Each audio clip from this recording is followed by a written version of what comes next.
Na busca por uma visão mais profunda da dualidade, a física foi levada mais uma vez ao desconhecido, ao improvável, à descoberta de fenômenos em que um corpo interage consigo mesmo. Um dos pontos fundamentais da física clássica é que as forças se originam da interação de dois corpos ou dois campos. No choque de dois corpos, um exerce força no outro e o outro no um. É uma interação da qual participam os dois corpos. Há um efeito de mudança no movimento de cada um, mas são necessários dois corpos para que ocorra esse tipo de interação. Nas interações gravitacionais, também são dois corpos e os dois sentem os efeitos da interação. A Terra e a Lua se sacodem mutuamente numa dança gravitacional. Quando duas cargas elétricas interagem, as duas sentem a ação de forças iguais. Se tivermos três cargas, temos que interpretar a interação de 2 a 2, não a interação de três corpos, a interação é sempre 2 a 2. A força eletromagnética, que atua quando uma carga se move perpendicularmente numa região de campo magnético, é devida à interação de dois campos, o campo magnético já existente e o campo criado pelo movimento da carga.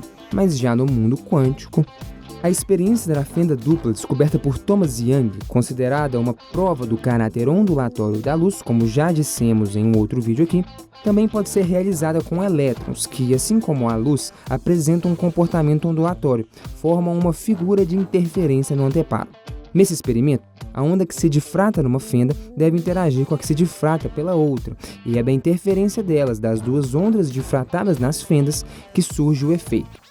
Luz e elétrons atingem alguns pontos do anteparo e outros simplesmente não são atingidos, formando a figura de interferência. Também a interferência exige, no mínimo, duas ondas. Dois corpos, dois campos, duas ondas. Interação na física é sempre 2 a 2. Mas, além de ondas, a luz e os elétrons também são partículas. A luz formada por pequenos fótons de energia pura e o feixe de elétrons composto por elétrons. A ideia, então, foi reduzir a intensidade das fontes emissoras de luz e de elétrons nos experimentos da fenda dupla até que apenas uma partícula, fóton em um caso e elétron em um outro, saísse de cada vez. Dessa forma, um único fóton ou elétron que viajasse da fonte até o anteparo não teria com quem interagir, estaria só, mas o efeito de interferência persistiu nessa situação. A figura de interferência continua aparecendo, é como se o elétron tivesse interagido consigo mesmo.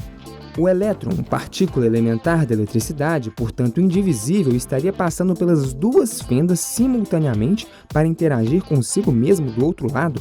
Parece que sim, porque se uma das fendas for tampada, ou se colocarmos qualquer tipo de detector nelas, com a finalidade de descobrir por qual das fendas o elétron passou, o efeito de interferência simplesmente não acontece. A figura de interferência se destrói e tudo aparece como se o elétron tivesse passado por apenas uma fenda. Para que o resultado da interferência seja observado, você só pode observar o resultado final. Não pode interagir com a partícula ao longo do caminho da fonte até o anteparo que detecta a chegada dela. É como se ficássemos de olhos vendados para receber uma surpresa. E caso tentemos bisbilhotar, olhar antes da hora, a surpresa simplesmente não acontece.